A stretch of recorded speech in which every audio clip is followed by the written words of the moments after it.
My brother ruined my first relationship, and years later I ended up marrying his girlfriend. I'm 31 now, and sometimes when I look back at the last decade of my life, it honestly feels like some messed up drama series that nobody would believe if I told them. But here it goes anyway. So I grew up in California, in what looked like a typical middle-class family on the outside. Parents, 2 kids, decent house, all that. In reality, yeah, not so picture perfect. I was always the black sheep, and my younger brother Stan, who is 29, now was the golden boy from day one. My parents, Craig and Elizabeth, couldn't have made the favoritism more obvious if they'd tattooed "this one is better" on his forehead. If it was my birthday, Stan still got presents, so he wouldn't feel left out. When it was his birthday, I got squat. If Stan threw a tantrum, everyone rushed to calm him down. If I dared to get upset, I was told I was overreacting. Family, friends, and relatives would openly say, "Wow, you're really favoring Stan here," and my parents would just brush it off. Fast forward to adulthood, and it didn't change. They paid for Stan's college education because he was the bright one with a future, as they said. Me? Nope, apparently I didn't need an education. So at 19, I moved out, got my own place, and started working in construction. Worked my ass off, long hours, climbed my way up, and now I'm in a leadership position at my company. Meanwhile, Stan bumbled his way through college with mediocre grades and of course landed a job at our dad's company in marketing. Still lives at home too, by the way. Golden child perks. Anyway, when I was 21, I met Susan. Love at first sight, no exaggeration. She was smart, gorgeous, down to earth, and for once I thought, wow, this is it. This is the person I'm supposed to build a life with. Things were great between us. I introduced her to my family, and they loved her. At least, that's what I thought at the time. What I didn't realize was that my dear brother Stan loved her a little too much. The guy couldn't take his eyes off her. At first I figured he was just being his usual awkward self, but then he started messaging her, trying to flirt and weasel his way in. Susan wasn't having it. She shut him down instantly. But Stan wasn't done. He started doing what he does. Best stirring shit up.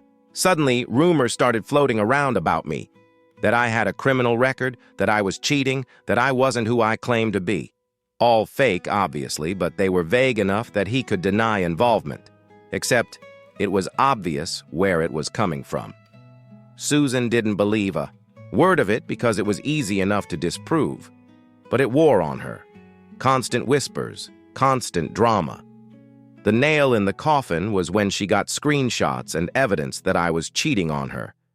Completely fabricated, but after months of being dragged through the mud, she broke down. She told me she loved me, but couldn't keep living in a circus.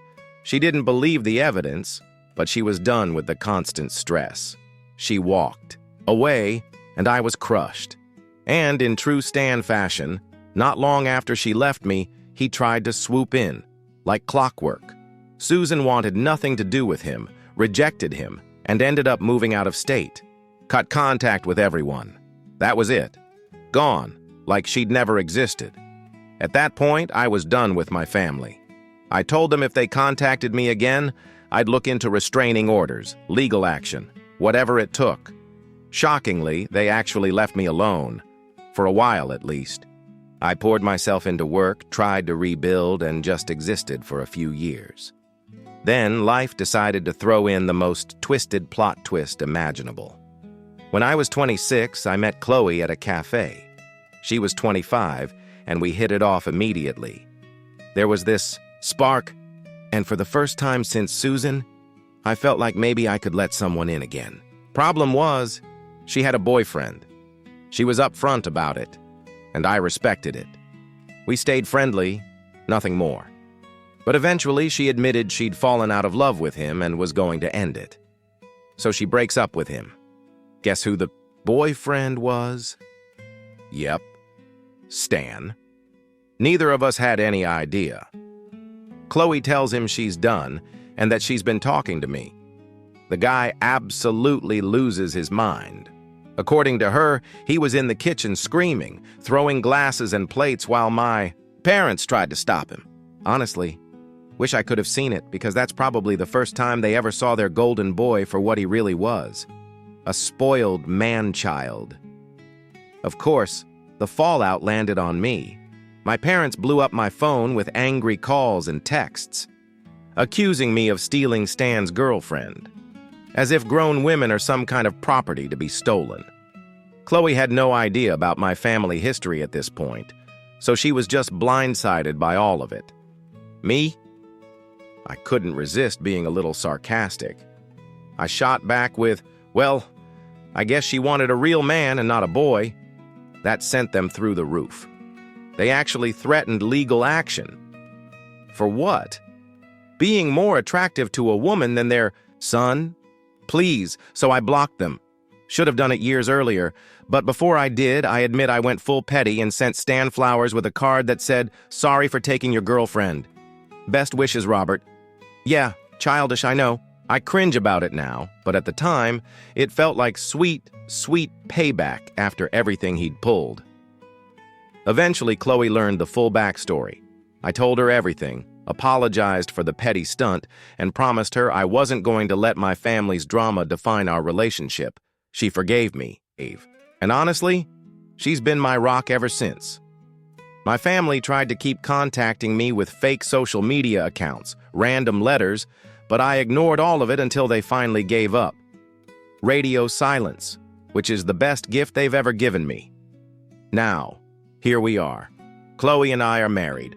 Her family treats me like their own, and the love and support I get from them is something I never thought I'd experience. And the best part? Chloe is 7 months pregnant. We don't know the gender yet. We want it to be a surprise. For the first time in my life, I actually feel like I have a real family. Not the one I was born into, but the one I built myself, and, to be honest, after everything, I wouldn't trade it for the world. Update. A lot of people asked me what happened after all of this, and I figured I'd pop back in one last time to close the book on it. Chloe and I just welcomed our baby boy into the world, a healthy little guy we named Theodore. Life feels completely different now. The nights are long, sure, but every time I hold him, I can't help but think about how far I've come from the kid who was always second best in his own family. Chloe is doing great. Theodore is perfect. And we've got our little home full of love, laughter, and the kind of peace I never thought I'd have. Her family has basically adopted me as one of their own, and the support system I have now is everything I wished for when I was younger. As for my parents and Stan, I haven't heard from them in a long time, and I honestly hope it stays that way. So yeah, things actually worked out. I've got a wife I adore, a son I can't stop staring at, and a future I'm excited about. That's more than enough for me. This will be my last update, and I just want to say thanks to everyone who read my story and stuck around through all the chaos. Life is weird, messy, and sometimes it kicks you down harder than you think you can handle, but it can also surprise you in the best ways. Thanks for reading. Update 2. So, funny enough, word somehow got back to my family that Chloe and I had our baby. Out of nowhere, one of my uncles reached out and sent me congratulations on behalf of the family. Apparently, news travels whether you want it to or not. I decided to handle it in the most mature way I could. I thanked him for the congratulations, but I also made it very clear that there will still be no contact with my parents or Stan for a long time. I'm not going to let them waltz back into my life just because they suddenly feel like it. During that conversation, though, my uncle gave me some news I didn't expect. Apparently, things finally blew up at home.